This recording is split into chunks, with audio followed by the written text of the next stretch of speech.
Welcome to Insights with Thomas Caldwell on Thursday, September the 4th, 2025. Okay, so Tom, I want to hear your thoughts. And I do too. there's quite a few of them. So, how is Canada progressing through our current challenges with the United States, with tariffs, and our Canadian economy? Well, it's interesting. It's like all quiet on the Canadian front at the present time. I think the media, the press is sort of pushing, why isn't something happening? I'm going to give Mr. Carney the benefit of the doubt for the time being. I think his team are in negotiations with the United States, not about tariffs per se, but about this whole free trade agreement that comes due the early part of next year.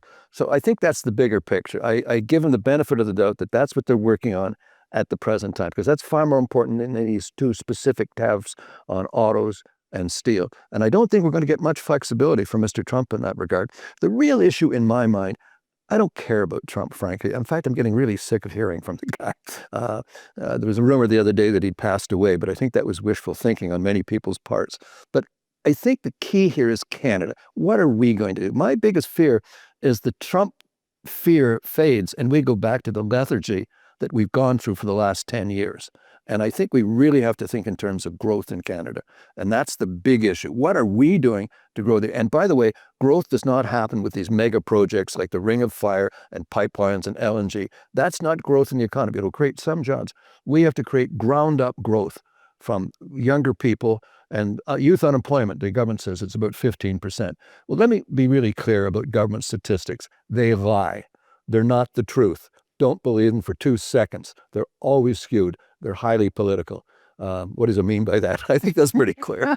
But youth unemployment's not 15%. If I had to guess, I'd say it's well over 20, and it could be over 25%. That means smart young people coming from university. Our biggest export is going to be these people going to the United States. There is no growth in Canada, and we've obliterated our capital markets for new financings, and it doesn't exist in Canada. That's what happens when you put lawyers in charge of an industry. So as far as I'm concerned, we got to deal with taxes, we got to deal with regulation, and we got to deal with a splintered economy with all these special interest groups and professional victims out there, whether it be Quebec, whether it be Indigenous, whether it be any other groups.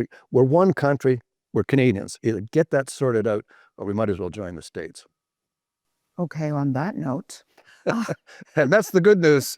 Now I'm speechless. On that note, let's talk about the stock market. I think you wish I was speechless.